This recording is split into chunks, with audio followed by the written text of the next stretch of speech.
How are you, friends? Finally, I decided to make a video about how to use our new atom paints. Those paints have released recently, and many people who use them are completely shocked and happy with the results. But if you want to discover all properties and all aspects of those revolutionary paints, please stay here and enjoy this video, because I want to explain you many techniques, many tips, and many aspects of the paints. For example, how to apply them with the airbrush or with brush. But also I would like to explain you how to use the auxiliary products and many other details that will be very useful for your modeling. So please stay here and enjoy this video, because I want to tell you many things about them. Let's go!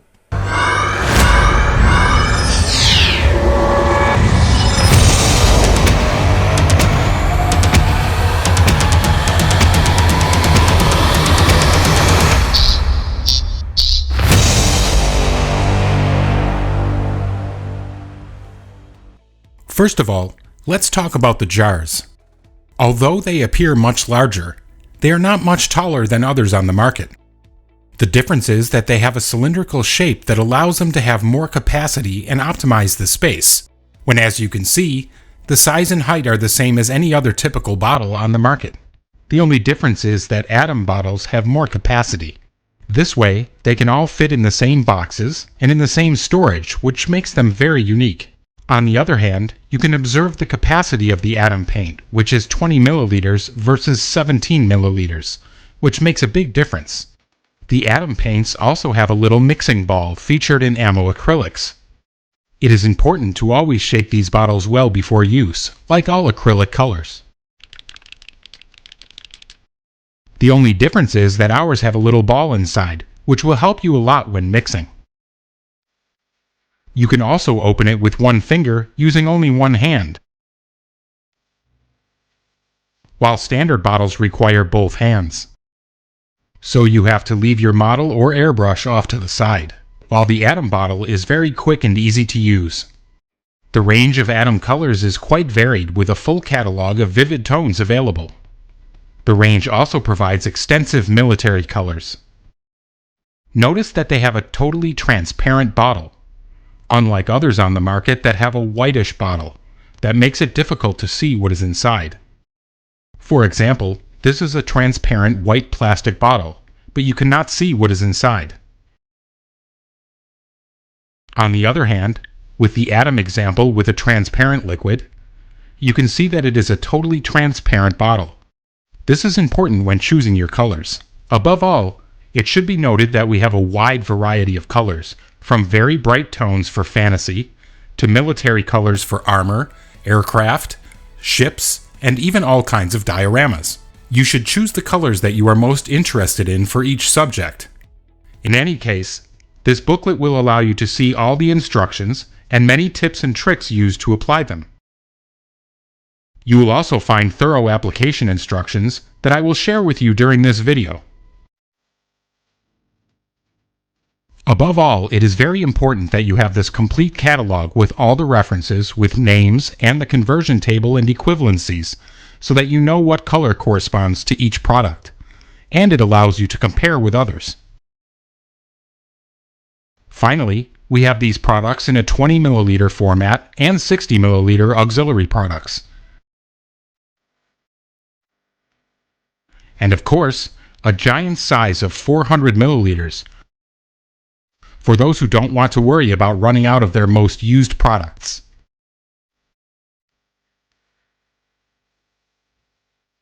And chipping fluid, which is super important. Also, a thinner, which is common for thinning acrylic colors. Also remember that the range includes metallic colors that will come in handy for many details and subjects, and are distinguished by the black cap, which will make them easily identifiable on your workspace. Finally, it should be noted that when you use enamel products such as washes, oils, or other more aggressive products, the finish of the atom colors will give you the best results. The atom colors will resist everything you can throw at them, even Yakumo products.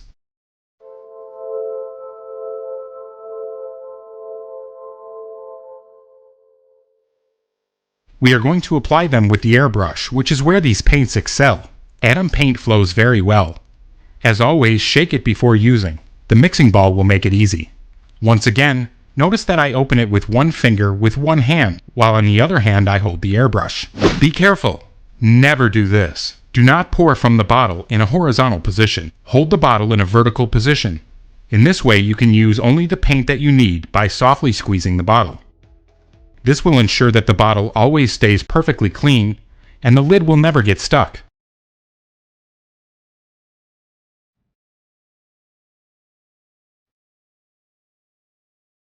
We are going to start by painting the base color of a generic model without primer, so you can see how these paints have the ability to grip the surface. In this case, a military green was used, painted directly on the surface. Note that with very few passes, the base color has already been applied. To continue with the second color of the camouflage, shake the bottle, easily open it, and pour it. But if you see that it is a little dense for applying camouflage, you can add a little bit of thinner with retardant, which will make it flow better, and you will have more precision when painting the camouflage. Now I go directly to painting on the model surface. Notice that it covers perfectly. You can fill in the pattern quickly with great precision. It is not necessary to apply many coats. One coat will cover the surface. Even with this example being a light color, it will cover the surface perfectly. Here you can see the result. Painted directly on plastic, the color remains resistant and we have not used primer.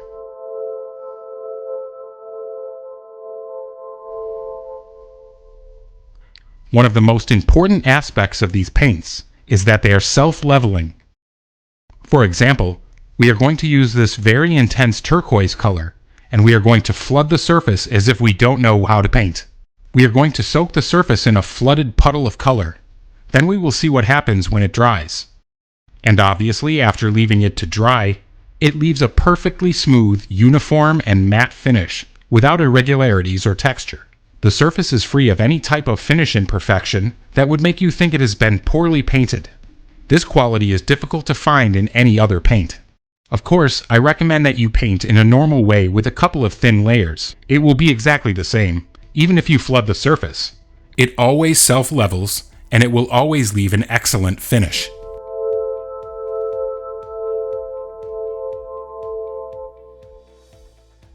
Coverage is perhaps one of the most complicated aspects of painting, especially with light colors such as yellow, which is the most difficult color, even more difficult than white. So we are going to do a test of coverage directly on the plastic with an intense yellow to see how it covers the plastic once it has been applied. It is applied once again without any kind of primer. Even if you apply it on a black primer, brown, or any other color, you will see that it covers perfectly. In a few passes, we get the maximum intensity of the yellow, and the plastic does not show through at all. But if you don't trust this example, let's do an even more extreme test. Let's paint the side of this model ruined with a black permanent marker.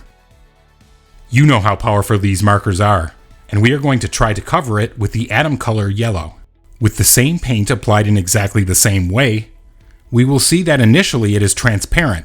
Obviously it needs more coats. We are going to continue painting progressively. What we will do is let it dry a little bit at the beginning, so that it fixes well to the surface. Now we will continue applying coats of yellow. Remember that even if you flood the surface a little bit, it will self-level and will dry matte. But what we are interested in knowing is if it is able to cover the black marker, so powerful on the plastic. I guarantee you that it is very difficult to do with any paint. With any other type of color, it is very complicated, if not impossible, to cover a marker stain of this caliber on this surface. And here is the proof.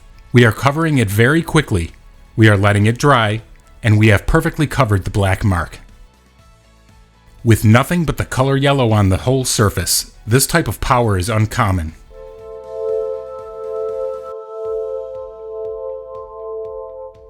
Let's apply a camouflage test with a random color.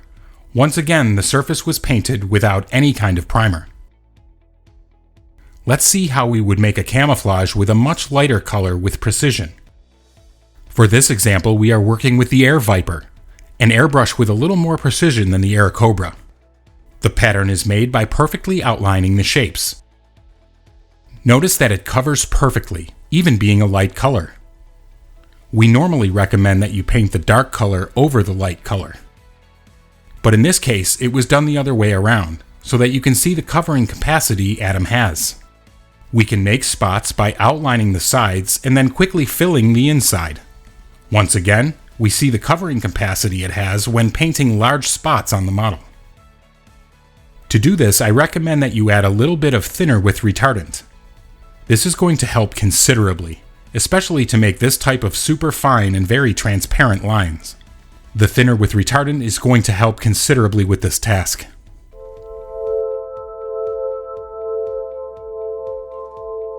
And finally, we are going to do a test with a paintbrush. Let's see what happens when we paint with a brush. We take this green that was used for the base color, and we are going to paint it over this intense turquoise color to see if it is really able to cover and not be transparent by simply painting over it. You can see that I'm using so much paint that I don't worry if the brush marks are noticeable. Initially, I'm simply trying to cover the color underneath. Let's see what would happen if I paint a camouflage with a brush. When it dries, you will be surprised to see that it is perfectly uniform and matte. Although it is dried a little transparent, the surface is very well covered. And now we are going to try with a black color that also is usually translucent and is usually difficult to paint with. This can be useful to make camouflage patterns of French vehicles, Japanese vehicles, and others. You can see the covering capacity it has, perfect for painting numbers, markings, or anything else directly on the model.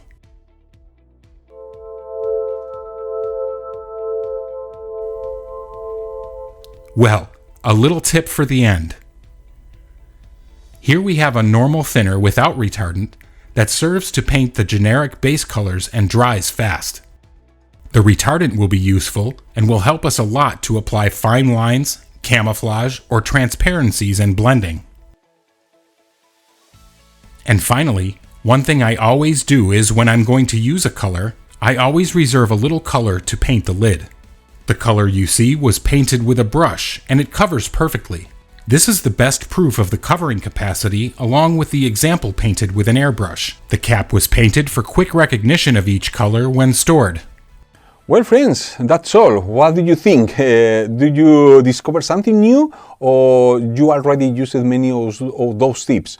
In any case, if you are one user of the Atom Paints, actual user, probably you was surprised with something that I say in that video. And if you are ready to use for first time the Atom Paints, I hope this video was useful for you.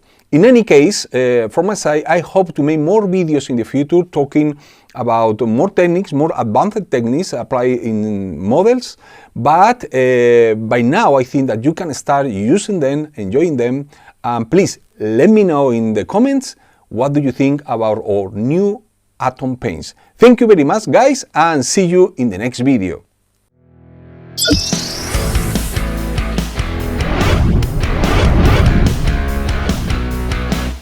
Discover many more videos on our YouTube channel. Don't forget to like, subscribe, and activate notifications. Thank you for watching.